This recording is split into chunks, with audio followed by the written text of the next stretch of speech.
Vamos a iniciar pues con el tema del día de hoy, que pues ya estamos avanzando, mis amados. Es el libro número 14 de 66 que hemos de estudiar, si Dios nos lo permite, y yo estoy contento porque pues vamos poco a poco avanzando en esta empresa que nos hemos propuesto.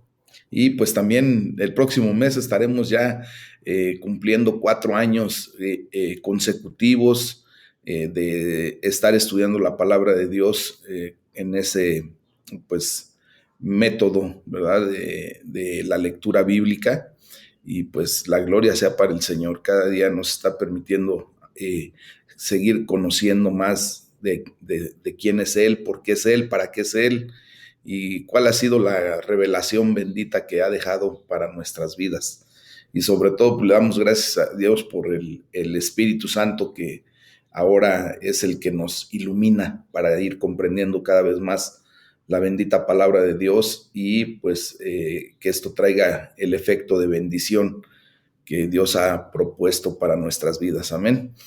Pues hoy vamos a seguir con el segundo libro de Crónicas, Crónicas de los Reyes. Y como sabemos, pues este libro comienza con una descripción del reinado de Salomón y luego presenta la rebelión de las tribus del norte y la constitución de un reino independiente de la dinastía davídica. O sea, cuando se hace la división propiamente del reino, recuerden que se divide y se constituye el reino de Israel hacia el norte, con esas 10 tribus que se juntan para constituir este reino, y el reino del sur, pues con las 2 tribus restantes, ¿verdad? Y de esta manera se establece el reino de Judá. Bueno, a partir de este momento, de lo que vamos a empezar a estudiar, pues la narración se concentra en los reyes de Judá, hasta la caída y la destrucción de Jerusalén. Es todo lo que vamos a estudiar en esta segunda parte del libro de las Crónicas de los Reyes. Recuerden que pues el primer libro y el segundo libro de Crónicas de los Reyes forman una sola unidad, y pues eso ya lo habíamos comentado desde el inicio del libro de Crónicas, ¿ok? Entonces, después de la caída y destrucción de Jerusalén, pues allá por el año del 587 a.C., finalmente, tras una breve descripción del exilio en Babilonia, se menciona el decreto de Ciro, el rey de Babilonia, que autorizó el regreso de los judíos a Jerusalén. Por lo tanto, pues vamos a ver el esquema del contenido de este libro en 3 secciones propiamente. Del capítulo 1 al capítulo 9 vamos a estar estudiando acerca del reinado de Salomón. Del capítulo 10 al capítulo 11, versículo 4, vamos a ver específicamente la ruptura de la unidad nacional. Y ya del capítulo 11, versículo 5 al capítulo 36, pues vamos a estar estudiando los reyes de la dinastía davídica, o sea, los reyes del linaje del rey David, ¿ok? Y bueno, pues vamos a iniciar viendo cómo pues Salomón busca a Dios. Salomón se encuentra con Dios allí en Gabaón, y bueno, se nos narra justamente de los versículos 1 al 4 del primer capítulo del segundo libro de Crónicas. De los versículos 1 al 4 se nos narra cómo Salomón lleva a los líderes de Israel a Gabaón. Y la palabra de Dios pues empieza diciendo: Salomón, hijo de David, fue afirmado en su reino, y Jehová su Dios estaba con él. Bueno, pues aquí vemos que Salomón tuvo un gran comienzo en su reinado como rey, ya que Dios lo bendijo desde el inicio, mis amados. Su padre David pues le había dejado con casi todas las ventajas posibles, y su reino pues estaba ya constituido como un reino muy fuerte. Y dice la palabra de Dios: y fue Salomón al lugar alto que había en Gabaón. Eso lo dice ya en el versículo 3, ¿verdad? Y entonces vemos cómo aquí Salomón pues realizó sacrificios especiales en Gabaón, porque allí estaba el tabernáculo de reunión de Dios. Recuerden que llegó el momento en que se dividió propiamente en un momento dado la condición de la adoración a Dios. En Gabaón se quedó el tabernáculo de reunión, aunque el arca del pacto pues ya había sido llevada a Jerusalén. Recuerden que el lugar que David había preparado para ello pues ya estaba en Jerusalén, pero el tabernáculo en particular pues había permanecido en Gabaón. Morgan, que es un escritor, un comentarista, escribe sobre la frase específicamente de lo que es el tabernáculo de reunión y dice Morgan, es decir, era el lugar donde las personas se encontraban con Dios. Esa es siempre la idea, no que las personas se encuentren unas con otras, sino que se encuentran con Dios. Y bueno, pues esto nos tiene que dejar una idea bien clara, mis amados, de lo que justamente hacemos cuando pues nos encontramos ustedes y yo en la congregación, en ese lugar que Dios nos permite como casa de reunión, en la congregación física. Ustedes y yo debemos de ya establecer en nuestra vida, en nuestra conciencia clara, de que vamos a encontrarnos con Dios en ese lugar, ¿verdad? Esa debe ser siempre la idea. No que nos vamos a encontrar ustedes y yo o unos con otros como para socializar, no. Realmente esta expresión debe ser bien comprendida de que vamos a encontrarnos con Dios, vamos a adorar al Rey, vamos a la presencia del Señor y por lo tanto pues tenemos que aprender a comportarnos de la manera correcta. ¿Qué quiero decir con esto? De que cuando estamos reunidos en la presencia de Dios, sea en lugar físico, aljaba de Dios, sea ahorita en este espacio que Dios nos permite, pues hasta electrónico, ¿verdad? Nos estamos reuniendo para encontrarnos con Dios. Entonces tenemos que dejar afuera toda la condición humana, tenemos que aprender a quitar de nosotros todo estorbo, porque verdaderamente estamos delante de la presencia de Dios. La palabra nos enseña que donde dos o tres estamos reunidos en su nombre, allí Él está y envía bendición. Por lo tanto, nosotros tenemos que ser muy reverentes cuando nos unimos para buscar la presencia de Dios, ¿ok? Bueno, ya posteriormente, pues también en esta parte de este libro podemos seguir el progreso del tabernáculo y el arca del pacto en la tierra prometida. Por ejemplo, recordemos que Josué llevó el arca y el tabernáculo a Silo. Allá en el capítulo 18 de Josué lo estudiamos. También podemos ver que en los días de Elí el arca fue capturada y el tabernáculo destrozado. En el primer libro de Samuel, capítulo 4, también ya lo estudiamos y lo volveremos a ver por allá en el libro de Jeremías, capítulo 7 y capítulo 26. Pero después, ya en el primer libro de Samuel, capítulo 7, se nos anuncia cómo el arca regresó a Kiriat Jeraim. Entonces, en el capítulo 21 del primer libro de Samuel, se nos señala cómo Saúl restauró el tabernáculo en Nob, ese tabernáculo que había sido destrozado, y después Saúl pues lo restaura. Posteriormente se nos menciona también cómo Saúl movió el tabernáculo a Gabaón, ya en el primer libro de Crónicas, capítulo 16 que estudiamos. Después también se nos enseña en el segundo libro de Samuel, capítulo 6, cómo David llevó el arca a Jerusalén y construyó una tienda temporal para albergar el arca.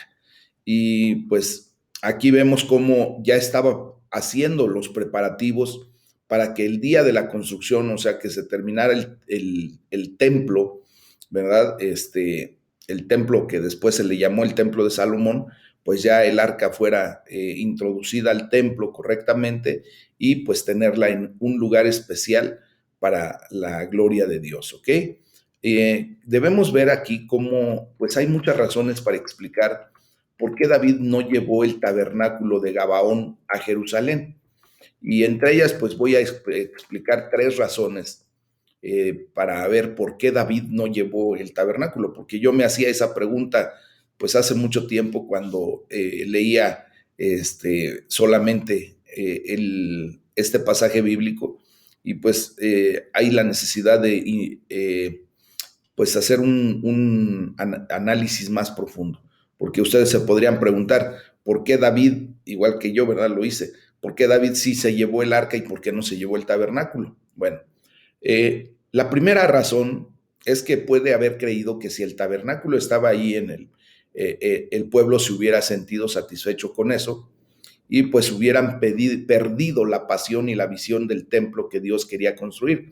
O sea, David pensó que si se llevaba el tabernáculo a Jerusalén como se había llevado el arca, pues la gente iba a perder la pasión y la visión de la construcción del templo que Dios quería. ¿Ah?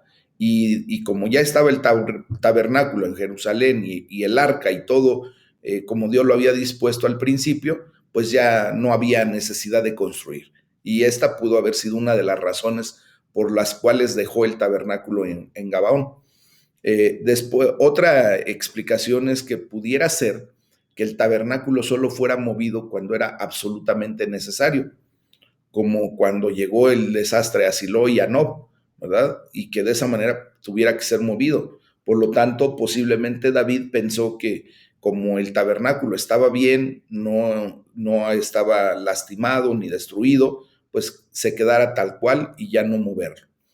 O la tercera razón que quisiera darles es que David simplemente se enfocó en construir el templo y para no continuar en la condición del tabernáculo, de un espacio móvil, ¿verdad?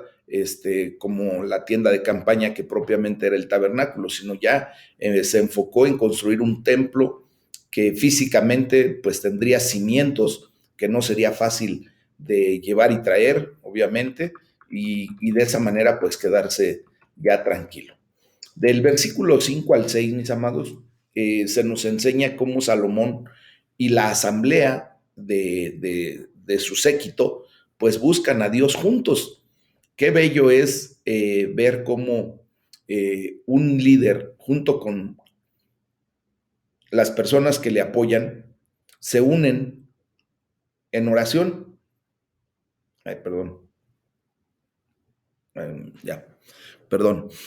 Entonces, se unen en oración para buscar la presencia de Dios.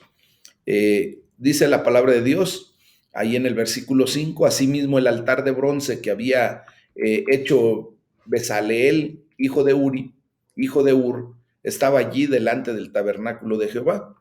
Bueno, pues este era el mismo altar hecho en el desierto entre Egipto y la tierra prometida, eso que se nos narró allá en Éxodo 36, ¿verdad? Este altar tenía por lo menos unos 500 años de antigüedad, era una reliquia propiamente, y había recibido muchos sacrificios durante la larga historia de Israel desde el Éxodo, desde aquel día, ¿verdad?, en que Dios permite que el pueblo judío salga de la esclavitud de Egipto. Y bueno, y sigue la palabra de Dios diciendo, al cual fue a consultar a Salomón con aquella asamblea. Salomón y el pueblo de Dios fueron a consultar a Dios, ¿verdad? Al Señor en ese lugar, en el lugar de los sacrificios expiatorios. Y esto es equivalente en el Antiguo Testamento a simplemente acercarnos ahora a la cruz del Calvario, en busca de Dios. Eso es el equivalente en el Antiguo Testamento de lo que hacemos ustedes y yo cuando venimos, ¿verdad? Ahora pues simbólicamente acercándonos a la cruz de nuestro Señor Jesucristo, buscando la presencia de Dios. Quiero decirles que fue un evento importante que marcó el comienzo del reinado de Salomón. Salomón quería demostrar desde el principio que buscaría a Dios y guiaría al pueblo a hacer lo mismo, mis amados. La palabra de Dios nos enseña aquí que ofreció sobre él 1000 holocaustos. Pues la verdad es que es grotesca, ¿verdad? La cantidad de sacrificios que pues demostraron la gran riqueza de Salomón, pero también mostraron su gran corazón al utilizar todos estos animales de sacrificio, pues nada más para glorificar al Dios vivo y verdadero.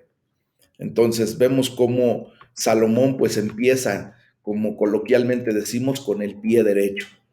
¿Qué nos enseña esto, mis amados?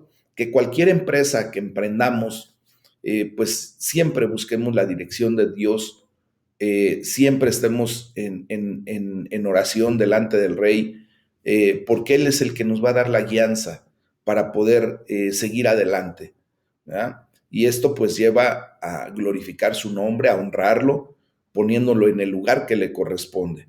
Recordemos que nuestro Señor Jesucristo nos enseñó que hasta en la oración, pues tenemos que poner a Dios en el lugar que le corresponde, exaltarlo por quien es Él, ¿verdad? Y por eso nos enseña a declarar: Padre nuestro que estás en los cielos, santificado sea tu nombre. Esa expresión, mis amados, justamente es lo que se realiza en la actitud y en la actividad de Salomón al iniciar sus labores como rey, de poner a Dios en el lugar que le corresponde, exaltar su nombre, bendecirlo, porque justamente Él es el único digno de merecer la gloria y la alabanza. Amén. Y después ya del versículo 7 al 10, pues viene la petición de Salomón que todo mundo conocemos, ¿verdad? Entonces, dice la palabra de Dios, dice: y aquella noche apareció Dios a Salomón y le dijo, fíjense bien, en el primer libro de los Reyes, capítulo 3, versículo 5, eh, está pues esta increíble visita de Dios que sucedió en un sueño técnicamente, y fue uno de los sueños más significantes que la Biblia relata, ¿verdad? Porque pues debe ser muy interesante señalar que a pesar de que el arca no estaba allí, Dios se reunió con Salomón y se comunicó con él. ¿Por qué, mis amados? Aquí Dios simplemente deja claro que su presencia pues no debe ser supersticiosamente restringida a una asociación con el arca del pacto, a una asociación con el tabernáculo.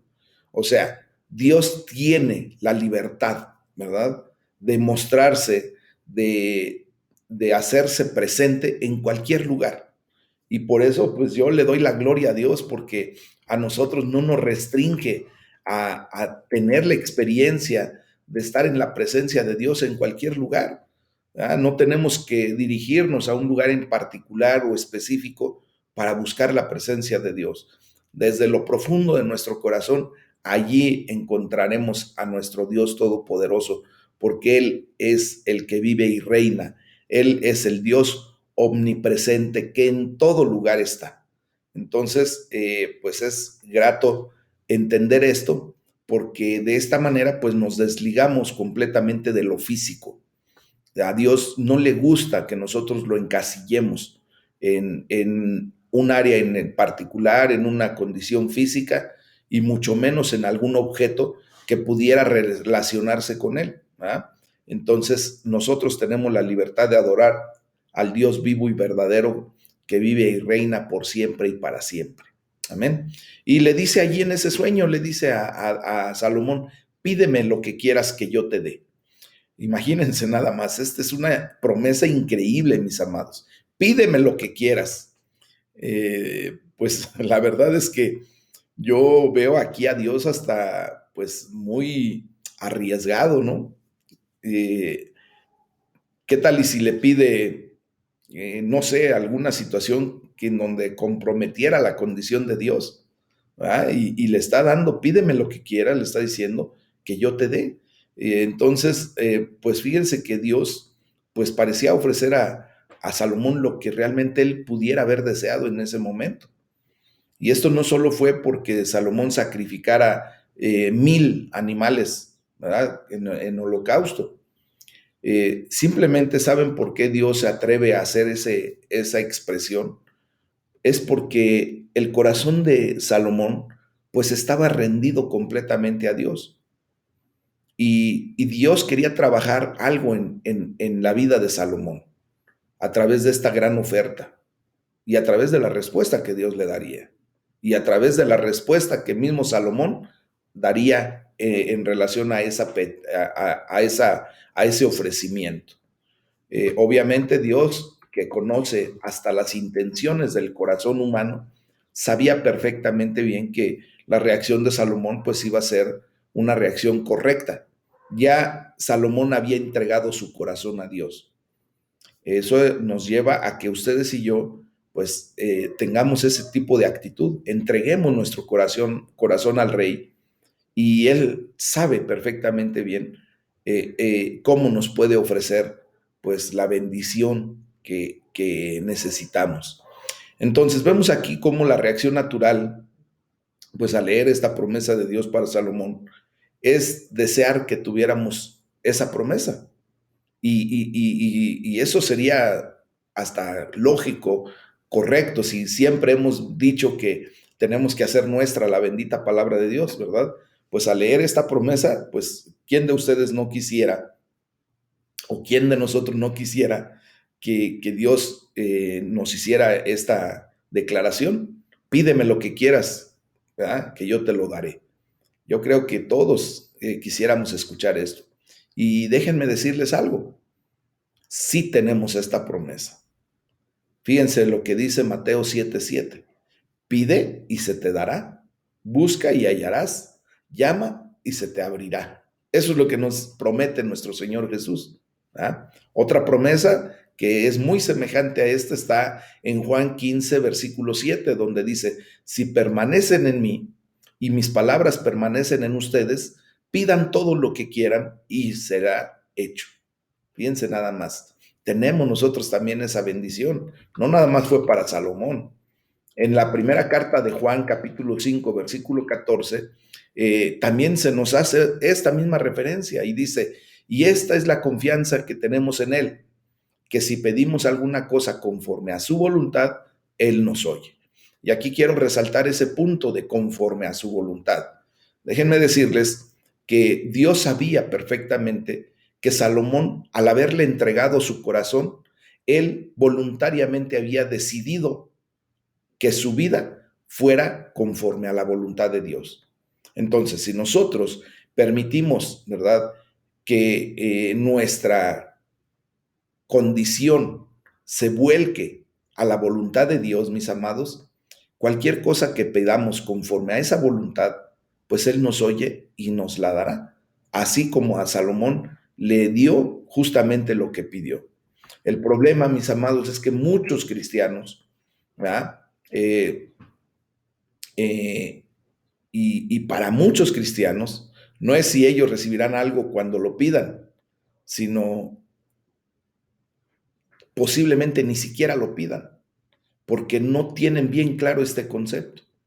Es el gran problema de muchos hermanos que en muchas ocasiones dicen, es que Dios no me da lo que yo necesito, no me atiende, tal parece que Dios no me escucha, pero es porque no tienen claro este punto y no vienen a la presencia de Dios pues en la actitud correcta, ¿verdad? Con un corazón humilde, con un corazón entregado a Dios completamente.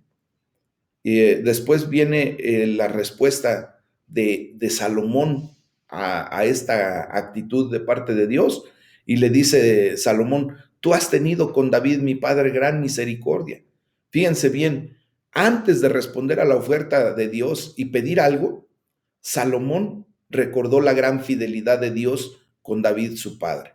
Y pues ahora él ve que esa fidelidad que Dios mostró con David se viene a reflejar en la vida misma de Salomón.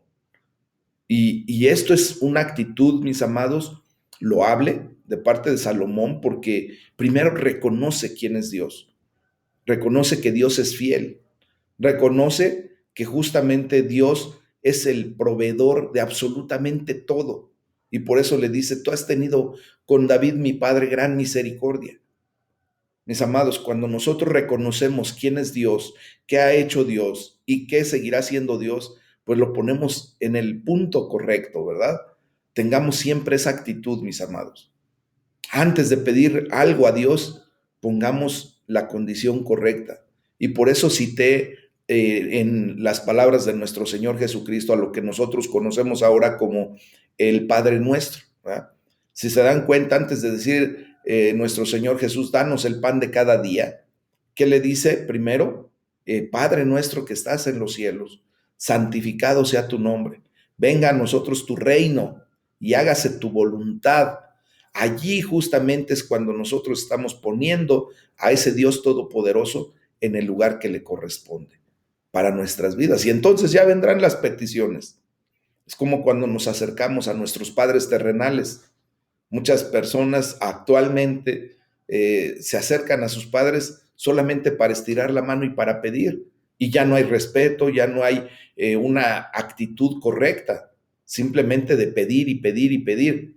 Entonces, hoy el Señor nos está recordando que tenemos que poner las cosas en un orden que Él estableció, porque es lo sano, mis amados. Reconocer la paternidad de Dios, la misericordia de Dios, la fidelidad de Dios. Es como cuando nosotros reconocemos lo que nuestros padres terrenales han hecho por nosotros y hacemos la referencia y después pues vendremos a tener alguna petición que nuestros padres podrán cumplir, ¿verdad? Igual con delante de Dios. Entonces ya Salomón le dice, dame ahora sabiduría y ciencia. Imagínense que Salomón, pues aquí está pidiendo más que una gran ciencia. Él quería sabiduría.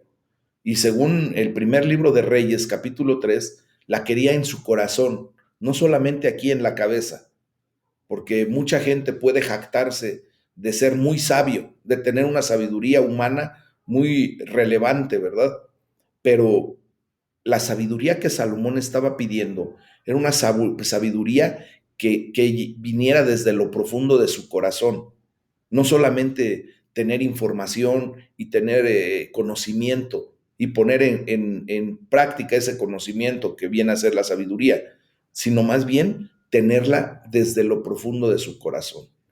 Porque aquí podemos comprender cómo pues la palabra de Dios nos enseña que el tesoro de nuestro corazón pues habla nuestra boca y actuamos en consecuencia, ¿verdad? Entonces, a Salomón quería esa sabiduría como un gran tesoro en su corazón, mis amados. Y dice él, para presentarme delante de este pueblo. Bueno, esta expresión era una expresión hebrea que significaba directamente o literalmente que pudiera cumplir con sus responsabilidades delante de ese gran pueblo. Entonces, Salomón pidió la ciencia y la sabiduría necesaria para ser un buen rey. Era solamente lo que él quería, ser un buen rey, mis amados. Estas palabras, pues, se referían originalmente al liderazgo militar.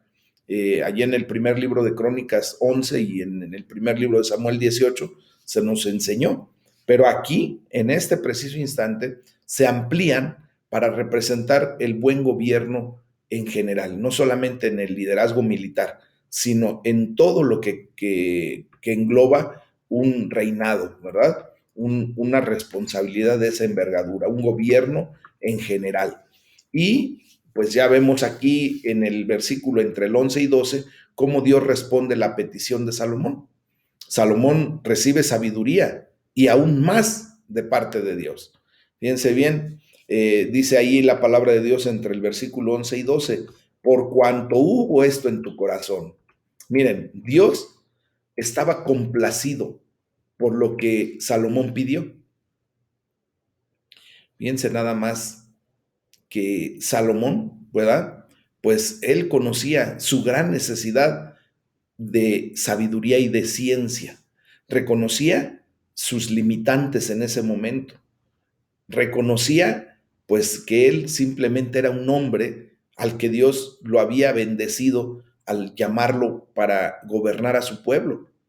Pero era un hombre común y corriente, era un hombre que en lo profundo de su corazón tenía clara su condición, tenía clara su posición de necesidad, porque él sabía que el pueblo que tendría que gobernar a partir de ese tiempo, de ese momento, pues era un pueblo numeroso, pero también era un pueblo pues que tenía una tradición, una condición muy particular, que se sabían hijos de Dios, que tenían de alguna manera pues una identidad y que no iban a permitir que cualquier persona pudiera venir a reinarlos, ¿verdad? A gobernarlos, sino realmente tenía, pues ahora sí que los arrestos como para poder gobernar a un pueblo de esa naturaleza, mis amados.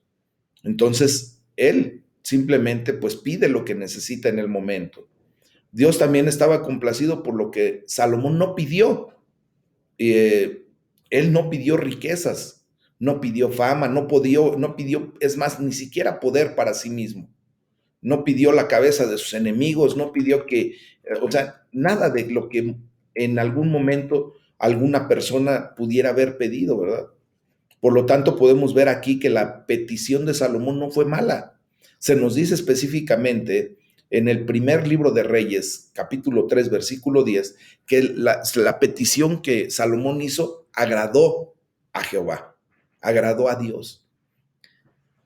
Sin embargo, aquí pues también nos podemos preguntar si esto era lo mejor que Salomón pudo haber pedido. Y podríamos preguntar algo así como, ¿fue este el mejor regalo que pudo haber pedido o haber recibido, mis amados? Pues ciertamente los anhelos de su padre por comunión con Dios eran mejores. Recordemos cómo David siempre tenía el gran anhelo de estar en una estrecha comunión con Dios. Y seguramente esto pues fue lo que motivó a Salomón a tener esa petición correcta, entendiendo que cuando uno está en una actitud correcta delante de Dios, Dios es tan generoso, tan amoroso, tan misericordioso, que perfectamente bien iba a cumplir pues su petición. Salomón hizo bien su trabajo, ¿no? También o mejor que cualquiera. Sin embargo, como lo mostró, pues desgraciadamente su caída al final, que ya estudiamos también ahí en el primer libro de Reyes, capítulo 11, faltó algo en su vida espiritual. Yo creo que no hay ninguna señal en su biografía de que haya tenido la profunda devoción interna como la tuvo su padre David. Pues fíjense que después del poeta salmista, pues así como se mostró, ¿verdad? Recuerden que Salomón, pues Dios le dio la sabiduría y sobre todo el Espíritu Santo, lo, lo llevó, lo inspiró a producir muchísimo material que ahora leemos a través de los salmos, de los proverbios, y después de ser ese gran poeta, después de ser ese gran salmista, pues vino a ser el prosaico y perspicaz hombre de negocios, ¿verdad? Y así es como de repente se mostró nuestro buen Salomón. ¿Y qué es lo que le contesta a Dios? Pues le dice, sabiduría y ciencia te son dadas, y también te daré riquezas, bienes y gloria. Fíjense bien que Dios no solo respondió la oración de Salomón, la respondió mucho más allá de toda expectativa, mis hermanos. Salomón, como vemos, no pidió riquezas, no pidió bienes, no pidió gloria, pero Dios se lo dio también. ¿Qué podemos decir a esto, mis amados? Podemos ver que la respuesta de Dios fue un hermoso ejemplo de amor y gracia del corazón divino. Todas las cosas que Salomón dejó a un lado, ¿verdad? Por obtener solamente sabiduría, que era lo que él consideraba que necesitaba, que humildemente reconoció su gran necesidad de sabiduría, pues también le fueron dadas. Recordemos que Dios, pues, es el dueño de absolutamente todo y en su potestad está el dar lo que Él quiere dar, ¿verdad? Entonces, fíjense cómo apareciendo en un sueño, pues Dios respondió la oración de Salomón y lo hizo sabio, lo hizo poderoso, lo hizo rico, de hecho lo hizo influyente. Su reino, pues fue glorioso para Israel, para Israel. Al mismo tiempo, pues tristemente volvemos a repetir que, pues aunque su final fue muy trágico, pues podemos ver cómo Dios, ¿verdad? Glorificó su nombre a través de la vida de este hombre durante mucho tiempo. Aquí pues también podemos decir que Salomón desperdició esos dones que Dios le dio, porque aunque logró mucho, pudo haber hecho mucho más. Pero el triste caso es que vemos que el corazón de Salomón se desvió de la presencia de Dios al final de su reinado. Es por eso que les pido de favor encarecidamente, como dice la palabra de Dios, les ruego por las misericordias de Dios, que así como iniciamos, ¿verdad? En los caminos del Señor, enamorados de ese Rey celestial, enamorados de nuestro Señor Jesucristo, que terminemos nuestra carrera de la misma manera. Así hagamos caso, como lo decía el apóstol Pablo, ¿verdad? No es que ya lo hayamos alcanzado todo, sino más bien proseguimos hacia nuestra meta, hacia el objetivo que nos fue trazado desde el día que decidimos aceptar a Jesucristo como Señor y Salvador. Que ese primer amor nunca se acabe, mis amados. Que nosotros verdaderamente estemos enamorados de nuestro Señor Jesucristo por siempre y para siempre, y que no permitamos que nuestro corazón se desvíe por el engaño del enemigo, mis amados. ¿Ah? Fíjense, en vez de ser Salomón el más sabio de los hombres, eh, tristemente vemos cómo se convirtió hasta en el más bruto de todos los hombres. ¿Ah? ¿Acaso no perdió el conocimiento de su creador? Fíjense cómo la palabra de Dios nos narra que adoró las abominaciones de los moabitas, de los sidonios, de los pueblos circunvecinos de su reino. No fue tal idolatría una prueba de una gran, ¿cómo les puedo decir? Caída de su condición espiritual. Fíjense bien, Dios cumplió su promesa. Salomón recibió mucho y hubiese recibido mucho más si hubiera sido fiel a la gracia que le otorgó Dios. Ningún personaje en los escritos sagrados pues podría decepcionarnos más que el rey Salomón. Pero yo quiero decirles que pues simplemente vemos la naturaleza del ser humano, ¿verdad? Nosotros no somos nadie para pues juzgar a Salomón. Salomón ya fue juzgado por Dios en su momento. Solamente nos debe quedar aquí un ejemplo claro, mis amados.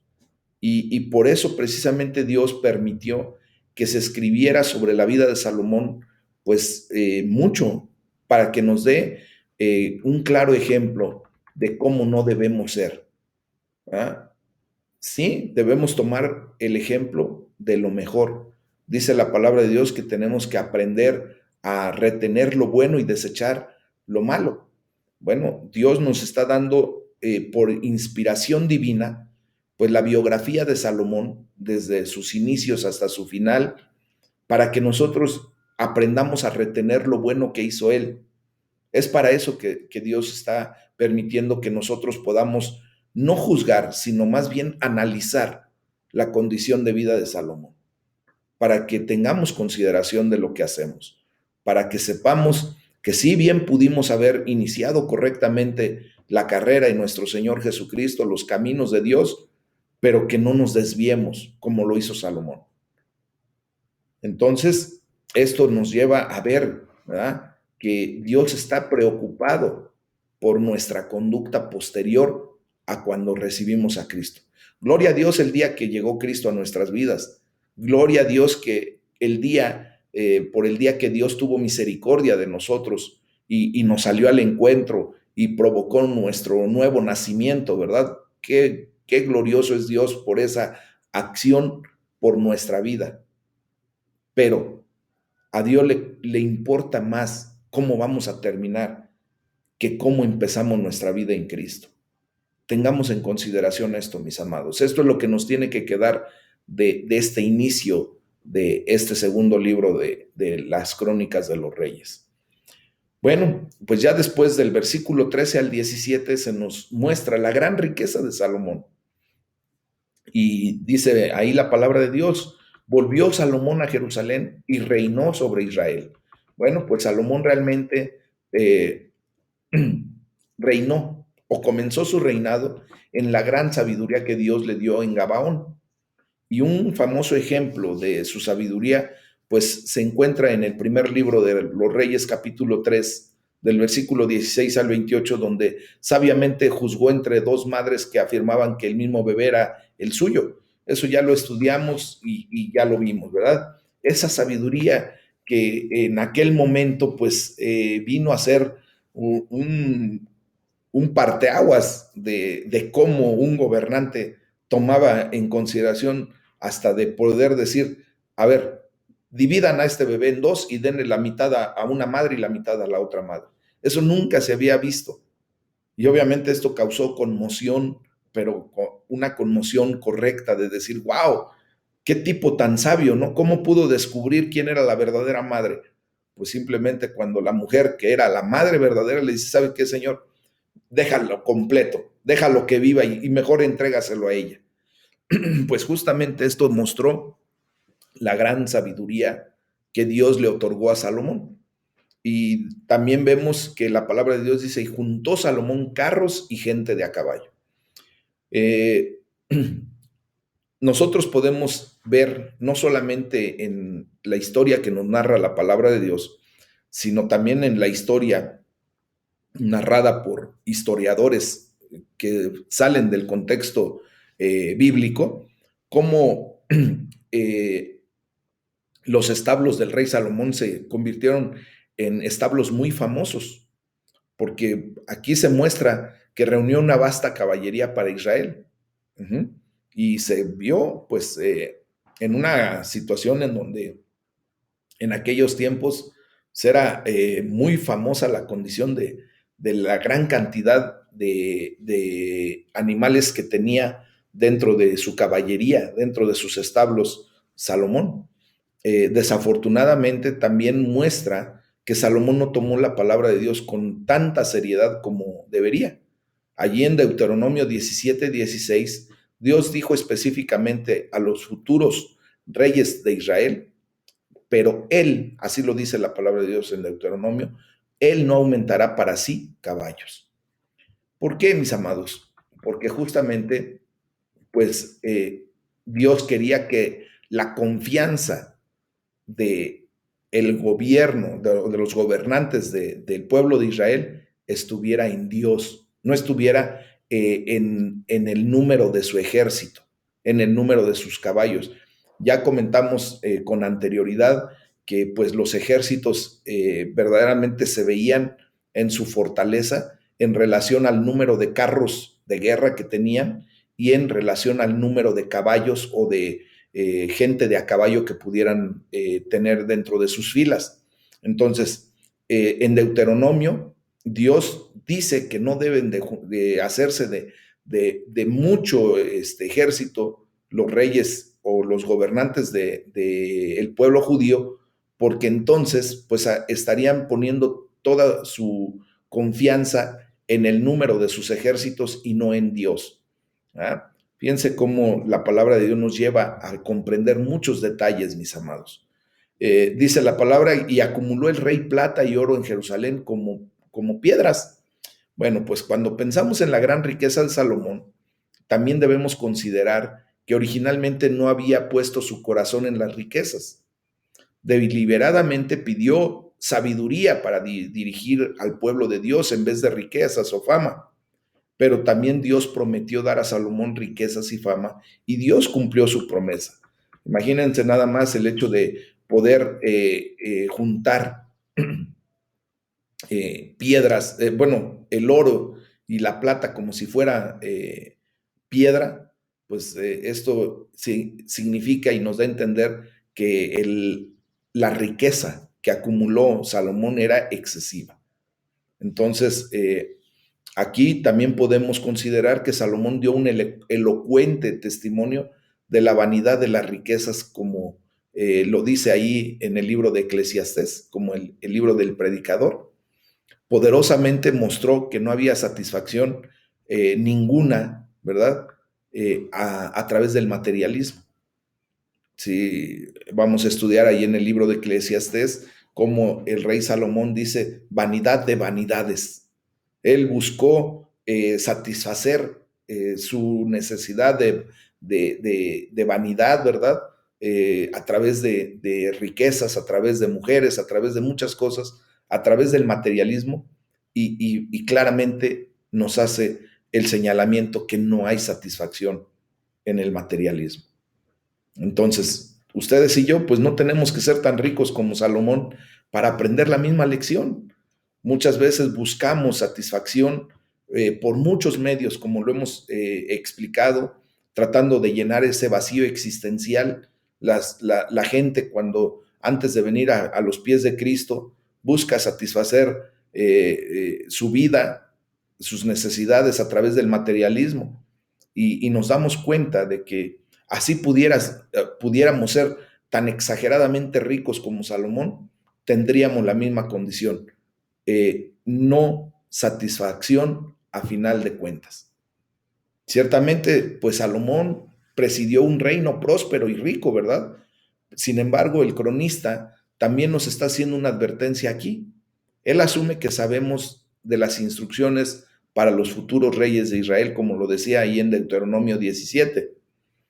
Él asume que conocemos el versículo 17 de este pasaje, que dice, ni tomará para sí muchas mujeres para que su corazón no se desvíe, ni plata ni oro amontonará para sí en abundancia.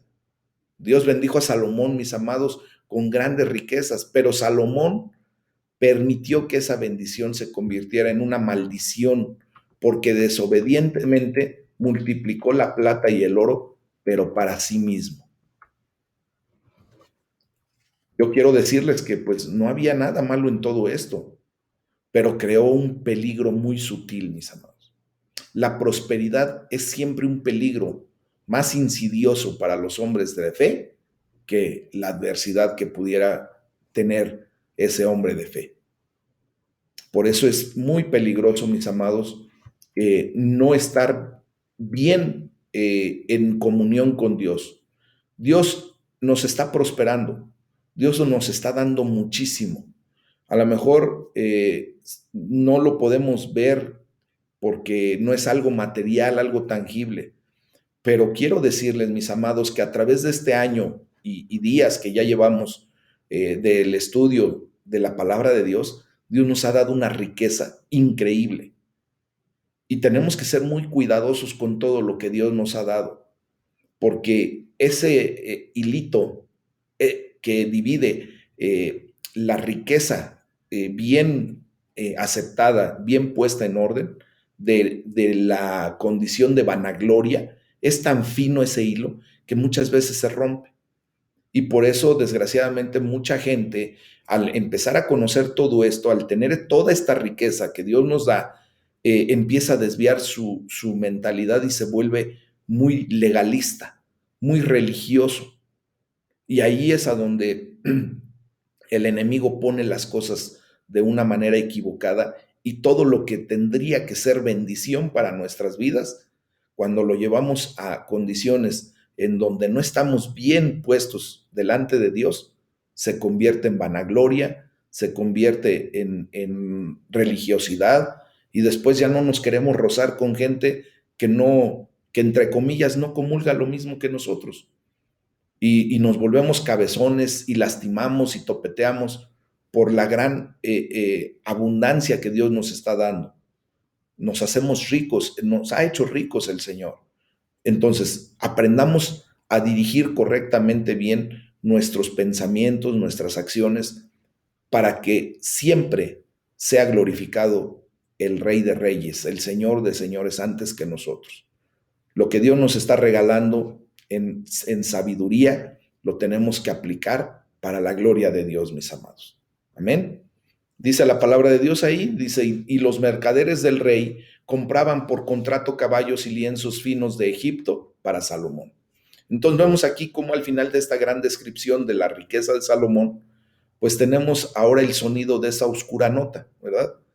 Esta fue una desobediencia directa a Deuteronomio 17, versículo 16, la cual decía a los reyes de Israel que no debía aumentar para sí caballos, ni haría volver al pueblo a Egipto con el fin de aumentar caballos, porque Jehová se lo ha dicho, no vuelvas nunca por este camino. Mis amados, nosotros no tenemos que echar nuestra mirada atrás.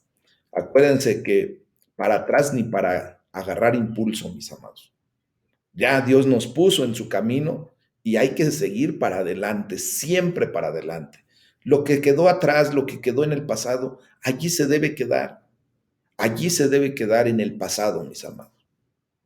Entonces vemos cómo la palabra de Dios dice, así compraban por medio de ellos para todos los reyes de los heteos y para los reyes de Siria. Entonces, esto, mis amados, puede explicar por qué Salomón quebrantó un mandamiento tan evidente. Tal vez la importación de caballos de Egipto comenzó intercambiando como agente, ¿verdad? Para otros reyes, o sea, empezó él a bisnear, como decimos nosotros, ¿verdad? Empezó a hacer su propio negocio. Traía los caballos de Egipto y tal vez al principio no era para quedárselos él, sino para comerciar con los otros reyes. De esto tal vez Salomón podía decir, estoy importando caballos de Egipto, pero no lo hago para mí. No estoy quebrantando el mandamiento de Dios, lo estoy haciendo para los otros reyes. Mis amados, recordemos que el enemigo siempre va a meter cizaña en nuestra cabeza. ¿Ah? Entonces vemos muchos ejemplos de desobediencia, tal como comienzan cuando empezamos a hacer racionalizaciones inteligentes, cuando empezamos a aplicar la sabiduría que mismo Dios nos da, ¿verdad? Aquí Salomón se pasó de listo, para decirlo correctamente. Su sabiduría lo llevó a ver que, bueno, si decía él que estaba trayendo esos caballos para negociar, para comerciarlo con otros reyes, no estaba infringiendo la ley. ¿Cuántas veces nos ha pasado a nosotros esto mismo? Miren, muchas veces, como, como coloquialmente decimos, queremos dar a tole con el dedo, ¿verdad?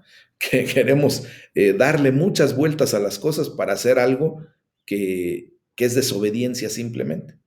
Es difícil saber en qué orden se expresó la desobediencia de Salomón, ¿verdad? Pero, sin embargo, es posible decir que esta desobediencia aparente a un pequeño mandato comenzó con la caída de Salomón. Así de sencillo fue. Fíjense bien. Primero, en desobediencia multiplicó caballos para el servicio de su reino y los obtuvo de los egipcios. Después, debido a estas conexiones con Egipto, pues se casó con la hija de Faraón. O sea, empezó allí pues una relación entre los reinos. Luego, debido a que comenzó casándose con una egipcia, pues terminó casándose con muchas otras mujeres extranjeras. Y la palabra de Dios lo dijo claramente en Deuteronomio 17. No tendrás muchas esposas. Pero bueno, él se le olvidó ese pequeño detalle, ¿verdad?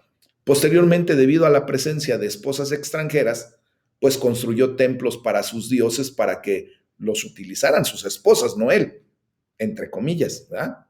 Pero al final, debido a la presencia de estos templos, pues él comenzó a adorar a estos otros dioses, pues ahora él mismo, no nada más sus esposas, sino que ahora él mismo estaba haciendo lo que no debería hacer. Y así, pues iniciamos con esta gran aventura de el segundo libro de las crónicas, mis amados. El día de mañana estaremos estudiando el capítulo 2 y 3, si Dios nos lo permite. Y pues agradezco mucho su atención. Vamos a orar para ser despedidos y que Dios nos siga bendiciendo. Amén. Entonces,